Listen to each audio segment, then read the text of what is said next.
quinzaine de la francophonie, Organisation internationale de la francophonie, qui a fêté l'année 2021, 50e anniversaire.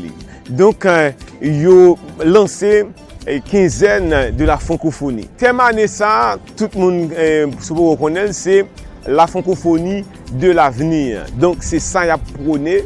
Ils ont une institution qui doit continuer là, continuer à exister, continuer à servir tout peuple, tout État membre et de jour en jour rapatrier ou bien prendre d'autres États pour mettre dans ces mêmes pour élargir l'organisation ça. Avec Emmanuel Adjovi, directeur régional pour Caraïbes là, nous avons une belle interview dans le bureau pour parler bien. Pas oublier thème ça, c'est la francophonie de l'avenir.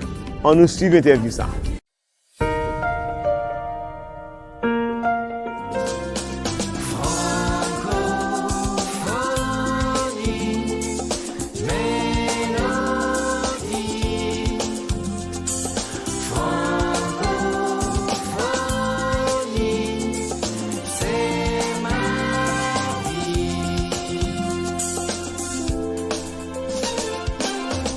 L'idée de la francophonie est née en Afrique.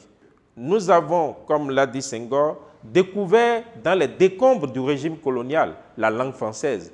Ce sont des chefs d'État d'Afrique qui ont eu l'idée de la francophonie. Et le premier d'entre eux, c'est le président Amani Diori du Niger, qui s'est mis en contact, avec le président Senghor, Léopold Sédar Senghor du Sénégal. Ce sont ces présidents qui ont dit, eh bien, il faut que face aux injustices de la mondialisation à l'époque, dans les années 60, parce que les pays africains étaient nouvellement indépendants, c'est-à-dire avaient à peine 10 ans, et avaient moins de 10 ans au moment où ils faisaient cette discussion, et ils voyaient les injustices de la mondialisation. Et se sont dit, eh bien, nous avons un certain nombre de choses en commun, c'est-à-dire que nous avons, comme l'a dit Senghor, découvert dans les décombres du régime colonial la langue française, qui permet à un certain nombre de pays d'avoir un socle en commun. Et que sur la base de ce socle en commun, eh bien, il y a nécessité de voir dans quelle mesure on peut se mettre ensemble pour faire face aux défis de la mondialisation. Et ils ont associé à cette initiative le président Habib Bourguiba de la Tunisie et le prince Norodom Sihanouk du Cambodge. Pour rester dans l'histoire, que la francophonie a beaucoup évolué, parce qu'à la création de la francophonie, le 20 mars 1970, il y avait, comme je le disais, 21 États et gouvernements. Et je rappelle au passage que Haïti faisait partie de ces 21 États et gouvernements qui ont présidé à la naissance de l'organisation.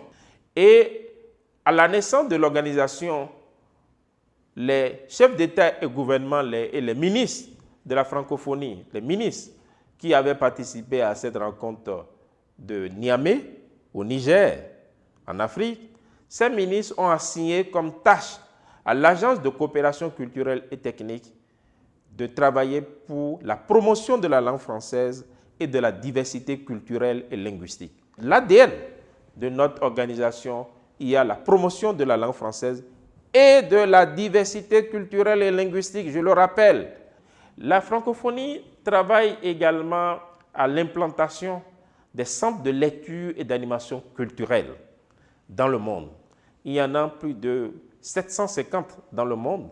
Et en Haïti, ici, on dénombre 16 centres de lecture et d'animation culturelle. Cela montre également les valeurs de la francophonie, c'est-à-dire la volonté de l'inclusion, de faire en sorte que des jeunes qui sont dans des provinces puissent bénéficier également de la culture. Donc, nous nous préoccupons de l'accès à la culture. Et parlant de l'accès à la culture, et nous le faisons aussi pour des gens qui sont dans des villes, puisque vous n'êtes pas sans savoir qu'en Haïti, il y a beaucoup de festivals. Nous finançons beaucoup de festivals en Haïti. Le Festival des Quatre-Chemins, par exemple, financé. Et je vous donne également l'exemple du Festival des cultures créoles qui montre encore notre attachement à la diversité culturelle et linguistique. Nous finançons cela dans le domaine des médias. Cause Culture, qui est diffusé sur RFI, l'OIF contribue également à Cause Culture. Donc, nous sommes un partenaire très engagé dans ce domaine de la culture. Et aujourd'hui, nous voulons même aller plus loin en travaillant sur la structuration de ce secteur et nous avons engagé un partenariat avec le ministère de la Culture et de la Communication pour accompagner ce ministère afin qu'il se dote d'une stratégie nationale pour les industries culturelles et créatives. J'ai grandi en Europe, en France, moi en Océanie. J'ai grandi en Afrique et moi en Amérique. J'ai grandi en Asie. Nous sommes tous des enfants du monde, de pays différents. Mais nos mots et nos chants jouent à la même ronde, écoutés dans le vent. Dans le cadre de la célébration du 20 mars, décidé d'organiser en Haïti une quinzaine. Et cette quinzaine de la francophonie devient maintenant une tradition. C'est une quinzaine qui doit culminer avec la Journée internationale de la francophonie qui se déroulera le 20 mars 2020. Mais la particularité de cette quinzaine de la francophonie, c'est qu'elle coïncide avec le cinquantenaire de la francophonie, c'est-à-dire le jubilé d'or de notre organisation. Vous comprenez que cela devient une fête très très importante. Et cette fête est importante pour nous n'est pas simplement une simple célébration. C'est un moment pour nous de faire le bilan du chemin parcouru par notre organisation, donc de faire référence, d'aller à la racine des pères fondateurs et de voir ce que nous avons fait de bien, ce que nous avons fait moins bien aussi, parce qu'il y a également des échecs, c'est la vie, c'est au niveau des organisations. Mais au-delà du bilan, nous voulons aller plus loin en regardant l'avenir, parce que nous venons de faire 50 ans. 50 ans, a dit Victor Hugo, c'est la jeunesse de la vieillesse.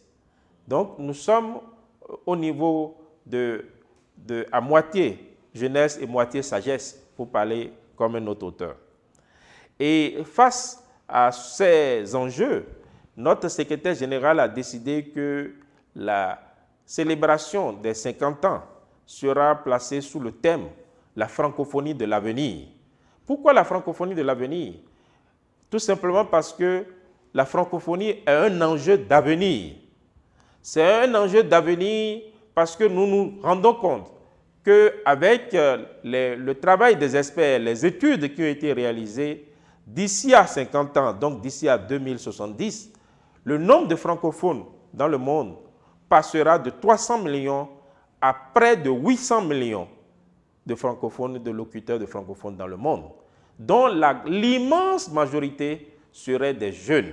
Nous avons prévu un certain nombre d'activités et qui commenceront par le lancement le 9 mars, le lundi prochain, donc le 9 mars, eh bien, il y aura le lancement de la quinzaine de la francophonie. Eh bien, il y aura une exposition sur Georges Castera à la DNL, à la Direction nationale du livre. D'autres activités qui sont prévues, il y a des films, des conférences et aussi des ateliers. Il y aura un film, la projection d'un film Ainsi parla la mer, la dernière livraison de Arnold Antonet sera présentée à la Focale pour que d'autres publics puissent accéder également à ce film très instructif sur les relations des Haïtiens avec la mer. Il y aura aussi des conférences qui seront données. Et il y a par exemple une conférence sur ordre mondial et institutions internationales, le cadre de la francophonie, qui sera donnée par Dr Glaudel Mézilas, qui est du ministère des Affaires étrangères. Il y aura une soirée multiculturelle, gastronomique et musicale pour célébrer toujours la diversité parce que nous avons estimé qu'en Haïti même, il y a beaucoup de diversité. Lorsque vous prenez, ne serait-ce qu'au niveau de la nourriture des mets, il y a beaucoup de diversité. Le lalo est une spécificité des Gonaïves. On peut avoir d'autres mets à l'intérieur du pays. Le griot, par exemple, que certains Haïtiens affectionnent, hein, et qui se désolent de ce qu'il n'y ait pas assez de porc dans le pays. Je crois que ça va revenir. Donc, ça, c'est déjà pour Haïti, il y a cette diversité. Mais au-delà d'Haïti, il y a des gens qui sont ici, qui ne sont pas originaires d'Haïti, qui sont originaires de pays africains, qui sont originaires de la France, du Canada et autres. Ils pourront venir aussi avec leur mets à cette fête multiculturelle et aussi s'habiller avec les vêtements de leur pays. Nous souhaitons que la jeunesse d'Haïti se mobilise pour manifester son attachement à la francophonie. Francophonie en termes de diversité culturelle et linguistique. Ce message est un message fort que nous lançons pour dire que la beauté du monde s'exprime à travers sa diversité, à travers le plurilinguisme, à travers la variété des cultures du monde. Donc, nous souhaiterions une mobilisation de la jeunesse pour participer à l'ensemble de ces activités. Et mieux, ce que je voudrais dire, c'est que le 20 mars n'est que le début de la célébration du cinquantenaire. Nous sommes aujourd'hui dans l'année du cinquantenaire de la francophonie. Ça veut dire que du 20 mars au 31 décembre 2020, nous aurons d'autres types d'activités qui vont continuer à célébrer cette francophonie de l'avenir. Et notre souhait, c'est que les jeunes se mobilisent davantage pour participer aux activités de célébration, mais au-delà des activités de célébration, aller sur le site de la francophonie, francophonie.org, pour voir les programmes de la francophonie, pour voir quels sont les programmes qui les intéressent, dans quels programmes ils peuvent répondre à des appels à candidature, des appels d'offres, des appels à manifestation d'intérêt, pour être des bénéficiaires des activités de la francophonie, parce qu'il faut être des francophones actifs, dynamiques, décidés, déterminés, pour pouvoir prendre sa part dans ce mouvement francophone qui est un mouvement de la modernité, un mouvement de l'avenir, un mouvement de l'espoir.